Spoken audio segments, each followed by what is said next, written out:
Bonjour à tous. Nous abordons souvent les relations de couple avec l'intuition que comprendre l'autre faciliterait notre vie commune, sans toutefois disposer d'un cadre conceptuel pour y parvenir. L'énéagramme, en tant que système de compréhension de la structure de l'ego, nous offre précisément cet outil, non pas une formule magique de compatibilité, mais une cartographie des mécanismes automatiques qui gouvernent nos réactions, nos besoins et nos modes de perception. Première partie. La structure de l'ego comme point de départ. Nous devons d'abord distinguer ce que l'énéagramme décrit réellement. Il ne s'agit pas d'une simple typologie de personnalité au sens courant, mais d'une analyse de la structure égoïque telle que développée par Oscar Ichazo et systématisée par Claudio Naranjo dans les années 70. Chaque type représente une fixation cognitive spécifique, une passion émotionnelle dominante et un mécanisme de défense caractéristique qui colore l'ensemble de notre expérience subjective. Dans le contexte conjugal, cette compréhension nous permet de reconnaître que nos réactions ne sont pas des choix délibérés visant à contrarier l'autre, mais des réflexes automatiques issus de notre structure psychologique. Lorsque nous comprenons que le partenaire de type 1 réagit par perfectionnisme, non par jugement personnel, mais par une compulsion interne à corriger ce qu'il perçoit comme une erreur, nous cessons de prendre personnellement ce qui relève de son mécanisme automatique. De même, quand nous saisissons que le type sept évite systématiquement les émotions difficiles par une fuite dans la planification et l'anticipation positive, nous interprétons différemment son apparente légèreté face à nos préoccupations. Deuxième partie, les sous-types instinctuels, la clé méconnue de la dynamique conjugale. La véritable profondeur de l'énéagramme dans le contexte relationnel réside dans la compréhension des trois sous-types instinctuels: autoconservation, sociale et tête-à-tête. Ces variantes, identifiées par Naranjo comme les 27 caractères, modifient radicalement l'expression de chaque type de base. Nous ne pouvons comprendre la dynamique d'un couple sans intégrer cette dimension. Un couple formé de deux personnes partageant le même type mais avec des sous-types différents vivra une expérience radicalement distincte d'un couple composé de types différents mais de sous-types identiques. Le sous-type autoconservation nous oriente vers la sécurité matérielle, le confort physique et la préservation des ressources. Le sous-type social nous dirige vers l'appartenance, la reconnaissance collective et notre position dans les groupes. Le sous-type tête-à-tête nous pousse vers l'intensité, la fusion et la transmission d'énergie dans les relations privilégiées. Lorsque nous formons un couple où l'un privilégie le sous-type autoconservation et l'autre le sous-type tête-à-tête, nous créons naturellement une tension productive. L'un ancre la relation dans la stabilité et le pragmatisme quotidien, tandis que l'autre maintient l'intensité émotionnelle et la connexion profonde. Nous ne parlons pas ici de conflit, mais de complémentarité fonctionnelle. La connaissance explicite de ces dynamiques nous permet de nommer ce qui se joue, de reconnaître la légitimité des besoins de chacun et d'organiser consciemment notre vie commune pour honorer ces priorités instinctuelles différentes. Troisième partie, les lignes de connexion, comprendre nos variations internes. L'énéagramme nous enseigne également que nous ne sommes pas figés dans une expression unique de notre type.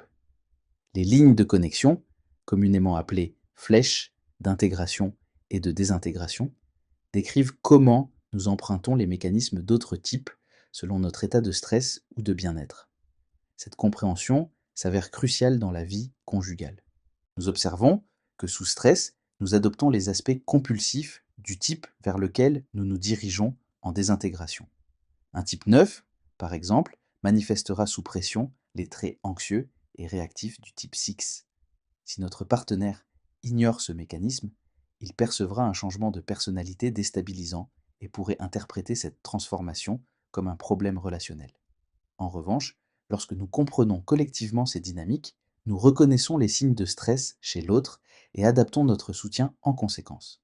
De même, dans les moments d'épanouissement et de sécurité, nous accédons aux qualités positives de notre point d'intégration. Un type 3 développera la profondeur émotionnelle et l'authenticité du type 6 sain. Lorsque nous créons consciemment les conditions permettant cette intégration chez notre partenaire, Nous participons activement à son épanouissement individuel, ce qui enrichit simultanément la relation. Quatrième partie, l'équilibre conjugal comme reconnaissance des besoins structurels. Nous définissons un couple équilibré non par l'absence de tension, mais par la reconnaissance et l'honneur mutuel des besoins fondamentaux issus de nos structures respectives. Chaque type possède une hiérarchie de besoins psychologiques spécifiques. Le type 2 nécessite d'être reconnu dans sa générosité et son importance pour l'autre. Le type 5 requiert des espaces d'autonomie et de non-intrusion pour reconstituer son énergie. Le type 8 demande transparence et confrontation directe plutôt que manipulation subtile. Lorsque nous ignorons ces besoins structurels, nous créons une frustration chronique qui érode progressivement la relation. À l'inverse, quand nous les comprenons et les intégrons consciemment dans notre organisation quotidienne, nous établissons un terrain fertile pour l'épanouissement mutuel. Nous ne parlons pas ici de compromis ou de sacrifice, mais d'une architecture relationnelle qui accueille naturellement les réalités psychologiques des deux partenaires. L'énéagramme nous révèle également nos angles morts caractéristiques, ces zones de l'expérience humaine que notre type évite systématiquement. Le couple devient alors un espace privilégié où l'autre, par sa présence et sa différence, nous confronte doucement à ces dimensions évitées. Un type 7 évite systématiquement la douleur et la limitation. Un partenaire capable de nommer cette dynamique l'aide à développer une capacité d'endurance émotionnelle. Un type 4 fuit l'ordinaire et la stabilité. Un partenaire conscient de ce mécanisme peut valoriser le quotidien sans invalider le besoin d'authenticité du 4. Cinquième partie. L'épanouissement individuel au service du couple. Paradoxalement, l'utilisation de l'énéagramme dans le contexte conjugal nous ramène constamment à notre propre travail intérieur. Nous ne pouvons utiliser authentiquement cet outil pour comprendre l'autre si nous l'utilisons simultanément pour nous observer nous-mêmes. Cette double attention crée une dynamique vertueuse. Plus nous comprenons nos propres mécanismes automatiques, plus nous cessons de les projeter sur notre partenaire. Nous développons ainsi ce que nous pourrions appeler une présence désidentifiée, la capacité à observer nos réactions automatiques sans nous confondre complètement avec elles. Cette qualité de présence transforme radicalement la communication conjugale. Au lieu de défendre notre position comme si notre survie en dépendait, nous reconnaissons qu'il s'agit de notre fixation caractérielle qui s'active, ce qui crée immédiatement un espace de dialogue. L'énéagramme nous enseigne également que chaque type possède une vertu spécifique vers laquelle tendre. La sérénité pour le 9, l'action juste pour le 1, l'humilité pour le 2. Lorsque nous nous engageons consciemment dans le développement de notre vertu caractéristique, nous offrons au couple la meilleure version de nous-mêmes, non par effort volontariste, mais par dissolution progressive de nos patterns compulsifs. Conclusion, vers une compréhension structurelle de l'amour. Nous ne prétendons pas que l'énéagramme résout tous les défis conjugaux ou garantit l'harmonie relationnelle. Nous affirmons cependant qu'il constitue un cadre de compréhension rigoureux permettant de transformer nos différences en complémentarité consciente plutôt qu'en source de malentendus chroniques. En nous offrant un langage commun pour décrire nos mécanismes internes, il établit les conditions d'un dialogue authentique où nous ne défendons plus notre ego, mais explorons ensemble nos fonctionnements respectifs. Cette compréhension structurelle de nos dynamiques psychologiques ne remplace pas l'amour, mais elle lui offre un terrain plus fertile pour s'épanouir durablement.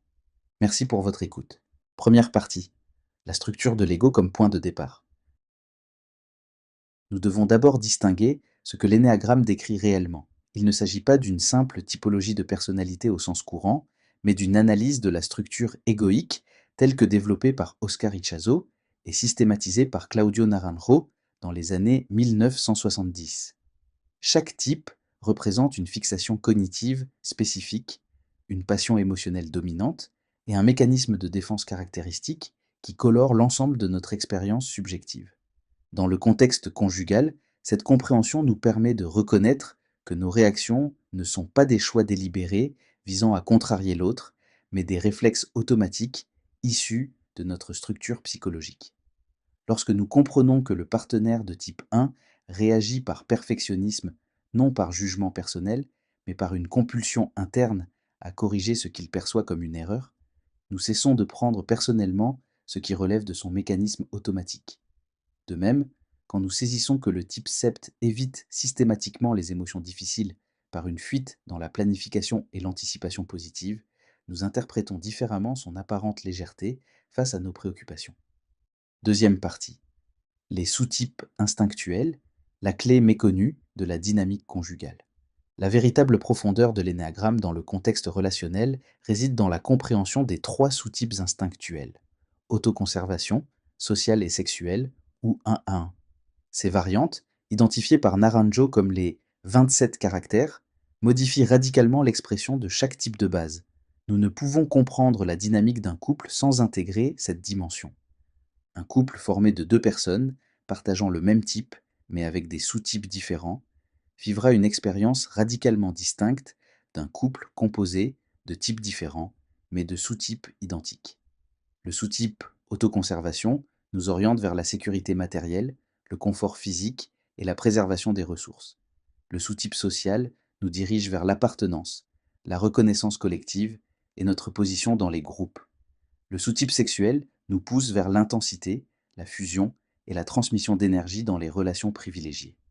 Lorsque nous formons un couple où l'un privilégie le sous-type autoconservation et l'autre le sous-type sexuel, nous créons naturellement une tension productive. L'un ancre la relation dans la stabilité et le pragmatisme quotidien, tandis que l'autre maintient l'intensité émotionnelle et la connexion profonde. Nous ne parlons pas ici de conflit, mais de complémentarité fonctionnelle. La connaissance explicite de ces dynamiques nous permet de nommer ce qui se joue, de reconnaître la légitimité des besoins de chacun et d'organiser consciemment notre vie commune pour honorer ses priorités instinctuelles différentes. Troisième partie. Les lignes de connexion. Comprendre nos variations internes. L'énéagramme nous enseigne également que nous ne sommes pas figés dans une expression unique de notre type. Les lignes de connexion, communément appelées flèches d'intégration et de désintégration, décrivent comment nous empruntons les mécanismes d'autres types selon notre état de stress ou de bien-être. Cette compréhension s'avère cruciale dans la vie conjugale. Nous observons que sous stress, nous adoptons les aspects compulsifs du type vers lequel nous nous dirigeons en désintégration. Un type 9, par exemple, manifestera sous pression les traits anxieux et réactifs du type 6. Si notre partenaire ignore ce mécanisme, il percevra un changement de personnalité déstabilisant et pourrait interpréter cette transformation comme un problème relationnel. En revanche, lorsque nous comprenons collectivement ces dynamiques, nous reconnaissons les signes de stress chez l'autre et adaptons notre soutien en conséquence. De même, dans les moments d'épanouissement et de sécurité, nous accédons aux qualités positives de notre point d'intégration. Un type 3 développera la profondeur émotionnelle et l'authenticité du type 6 sain. Lorsque nous créons consciemment les conditions permettant cette intégration chez notre partenaire, nous participons activement à son épanouissement individuel, ce qui enrichit simultanément la relation. Quatrième partie. L'équilibre conjugal comme reconnaissance des besoins structurels.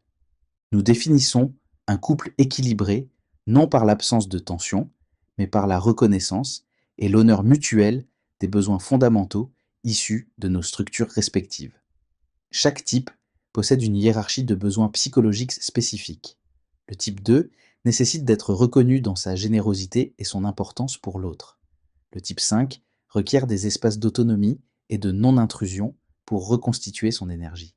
Le type 8 demande transparence et confrontation directe plutôt que manipulation subtile. Lorsque nous ignorons ces besoins structurels, nous créons une frustration chronique qui érode progressivement la relation. À l'inverse, quand nous les comprenons et les intégrons consciemment dans notre organisation quotidienne, nous établissons un terrain fertile pour l'épanouissement mutuel. Nous ne parlons pas ici de compromis ou de sacrifice, mais d'une architecture relationnelle qui accueille naturellement les réalités psychologiques des deux partenaires. L'énéagramme nous révèle également nos angles morts caractéristiques, ces zones de l'expérience humaine que notre type évite systématiquement. Le couple devient alors un espace privilégié où l'autre, par sa présence et sa différence, nous confronte doucement à ces dimensions évitées. Un type 7 évite systématiquement la douleur et la limitation. Un partenaire capable de nommer cette dynamique l'aide à développer une capacité d'endurance émotionnelle. Un type 4 fuit l'ordinaire et la stabilité. Un partenaire conscient de ce mécanisme peut valoriser le quotidien sans invalider le besoin d'authenticité du 4. Cinquième partie, l'épanouissement individuel au service du couple. Paradoxalement, l'utilisation de l'énéagramme dans le contexte conjugal nous ramène constamment à notre propre travail intérieur. Nous ne pouvons utiliser authentiquement cet outil pour comprendre l'autre si nous l'utilisons simultanément pour nous observer nous-mêmes. Cette double attention crée une dynamique vertueuse. Plus nous comprenons nos propres mécanismes automatiques, plus nous cessons de les projeter sur notre partenaire. Nous développons ainsi ce que nous pourrions appeler une présence désidentifiée, la capacité à observer nos réactions automatiques sans nous confondre complètement avec elles. Cette qualité de présence transforme radicalement la communication conjugale. Au lieu de défendre notre position comme si notre survie en dépendait, nous reconnaissons qu'il s'agit de notre fixation caractérielle qui s'active, ce qui crée immédiatement un espace de dialogue. L'énéagramme nous enseigne également que chaque type possède une vertu spécifique vers laquelle tendre: la sérénité pour le 9, l'action juste pour le 1, l'humilité pour le 2. Lorsque nous nous engageons consciemment dans le développement de notre vertu caractéristique, nous offrons au couple la meilleure version de nous-mêmes, non par effort volontariste, mais par dissolution progressive de nos patterns compulsifs. Conclusion, vers une compréhension structurelle de l'amour. Nous ne prétendons pas que l'énéagramme résout tous les défis conjugaux ou garantit l'harmonie relationnelle. Nous affirmons cependant qu'il constitue un cadre de compréhension rigoureux permettant de transformer nos différences en complémentarité consciente plutôt qu'en source de malentendus chroniques. En nous offrant un langage commun pour décrire nos mécanismes internes, il établit les conditions d'un dialogue authentique où nous ne défendons plus notre ego, mais explorons ensemble nos fonctionnements respectifs. Cette compréhension structurelle de nos dynamiques psychologiques ne remplace pas l'amour, mais elle lui offre un terrain plus fertile pour s'épanouir durablement. Merci pour votre écoute.